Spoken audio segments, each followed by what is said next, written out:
we present the News Quiz with your host, Sandy Talks Fig.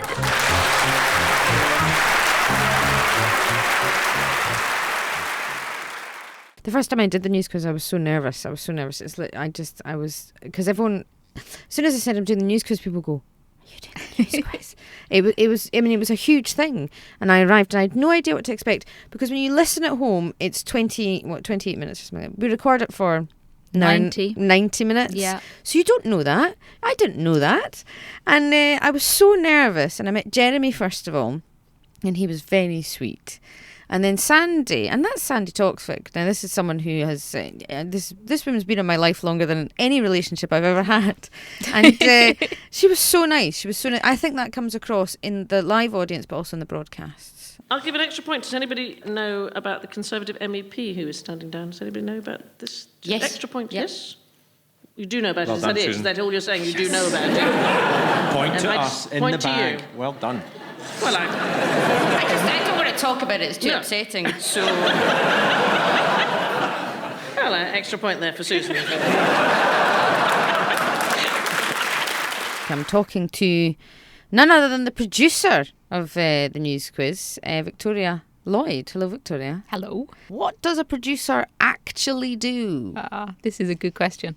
The producer does lots of things. The main job is to sort of bring together lots of clever and funny people and make them sound brilliant. So the producer will select panellists, will book writers to write the chair's script, choose the stories of the week, and sort of oversee the whole Delegation. thing. Delegation. There's a lot of delegation, isn't There's there? a lot of delegation. Yeah, and you just have to make sure everyone's doing their jobs correctly.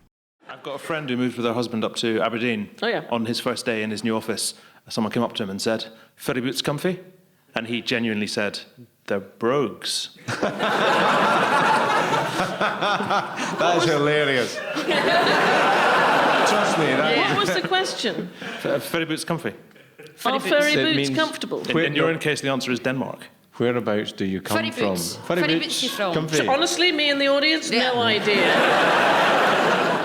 Mondays, we just read the papers, as we don't sort of work with the writers or anything. Monday and Tuesday is just sort of research.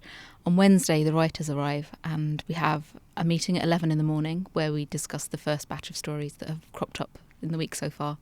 What we have to do is pick 12 stories, and ideally stories that don't overlap. That's quite important, because you don't want people talking about one story and then find they've accidentally answered a question that's coming up later in the show. By the end of the Wednesday, we know what half the show is going to be.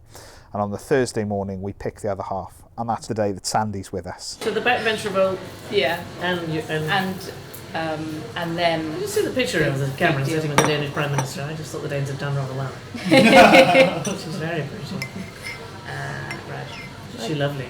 she is. Sandy script edits the show. She puts her own script together. We give her ideas and ways we can cover things and little gags, but she's the one who actually decides what's said and how it's said. But what the panellists say they come up with, we don't give them any help.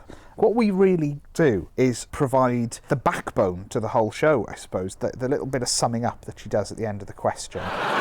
Siri, the Apple iPhone's voice recognition software, doesn't understand the Scottish accent. Apple have refused to comment on Scottish complaints because they don't understand them. It's perhaps the most unrehearsed thing I've ever done in my life, and I mean that in a very good way. When you do other things, you get answer books, people write, because the writers don't write for the panellists. No, just for Sandy. It's just for Sandy, and so it's really spontaneous, and that's what's beautiful about it, isn't it? Yeah, and sometimes you do occasionally get a panellist on who's tried to prepare too much, and they'll be foxed by the fact that actually it goes off topic very quickly. So you can prepare jokes as much as you like, but once you're in the room and they're just chatting, it really is sort of off the cuff and banter. Your mum giving you that advice, always use the toilet when you see a toilet. Yeah. Must be a Scottish thing. My old man told me, always wear a condom. From 16 to 19 I had it on. I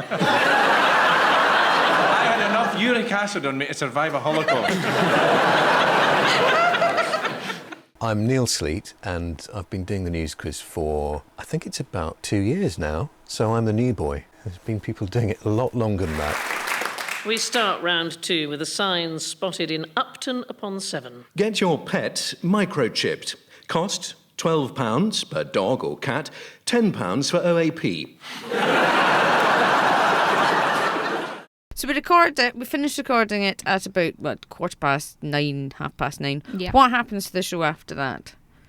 Well, for 12 hours, it sits in a small room on its own, and then until we arrive in the morning on Friday about 9 o'clock and start the edit, which is me again and a studio manager called Ben Walker, who will sit and patiently cut the programme from that sort of 90 plus minutes of, brilliance and banality into 28 minutes of just brilliance. This three-part sorry, this isn't funny at all, but this three-part referendum. It's the way you're telling it. Yeah.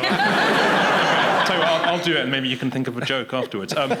This three-part referendum they want, it's kind of, it's stay in or leave. This referendum walks into a bar. or the renegotiation. I'm just forget it. And with that, goodbye.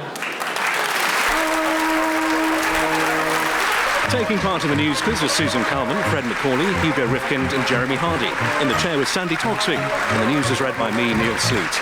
The chair's script was written by Lucy Clark, Simon Littlefield and Gareth Gwynn, with additional material by Liz Hobbs and Benjamin Partridge.